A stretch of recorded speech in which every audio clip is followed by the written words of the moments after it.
Hi, it's me, Chio. Welcome.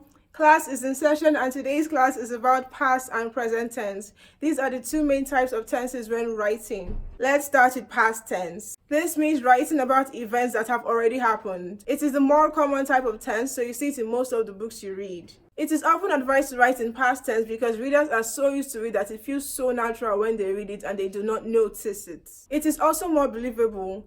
That is, the story is being narrated as something that has already happened, so you do not have to think too hard on the possibility that such events could have happened at some point or the other. It also makes both the writer and reader feel in control of the situation, since the situation is being presented as something that has already happened. It allows room for time jumps, flashbacks, and so on, giving the reader multiple views of the events. Lastly, it allows the writer paint a story clearly in its entirety. There is room to describe every detail in the story or as much as needed. It does have its disadvantages. Like if your story is mostly fast action, past tense can make the story feel like it's dragging, lessening the effect of the action. Also, as much as it gives the reader control, a safety net if you will. Because the story has already happened, you can mostly expect that the protagonist will survive, giving room for not a lot of surprises. Lastly, because you are narrating past events, you are likely to fall into the problem of telling instead of showing. Now, let's look at present tense. Present tense is narrating events as it happens. It is a deeper narrative style, so it is usually told in first person or deep third person POV. It is not commonly used, but it is gaining traction in the fiction writing world.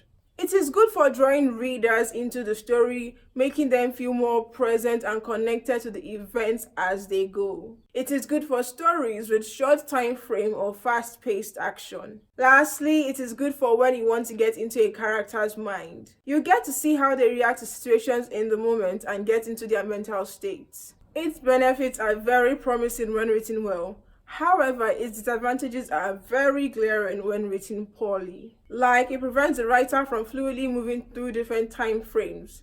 Like, it can be very jarring when there's a time skip. It is also hard to look at the whole picture of events because you are stuck following a character as things happen to them in that moment. Because it is not commonly used, readers tend to dislike reading in it. This prevents them from getting into the story early on because they can notice how unusual it is. It is a harder tense for writers to pull off because it is unnatural and has many limitations. Still, when done well, its drawbacks can be overcome, making for good writing. After all, there are many popular books released in recent times written in present tense. It has especially gained huge traction in the fantasy genre. You might be wondering if these tenses can be combined.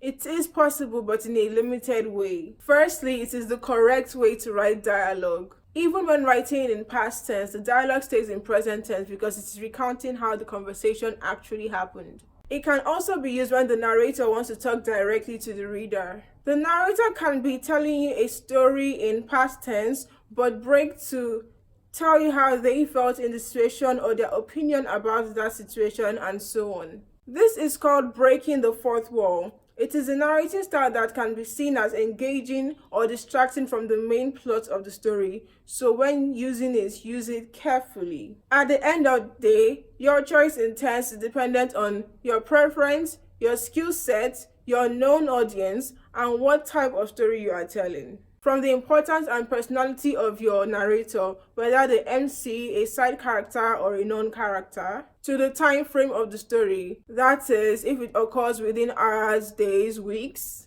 maybe months, or over a long time period, and it is directly influenced by the historical information, then to the pacing of the story. But whatever tense you choose, make sure it is chosen before you start writing the story or very early on into the writing process, because it can be difficult to switch and correct tenses when you go too far into the story. This is a struggle I faced when writing an earlier paranormal story. There were a lot of weird time jumps and plot problems. I find that I much prefer writing and reading in past tense, though I am not opposed to present tense. I own some books written in present tense, and I believe both past and present tense should be given a fair chance when reading a book. So that is it on my video on past and present tense. I hope that it's been helpful to you, and if you did enjoy the video, please leave a thumbs up, and if you haven't already, please subscribe. Thank you for watching. See you next time. Bye.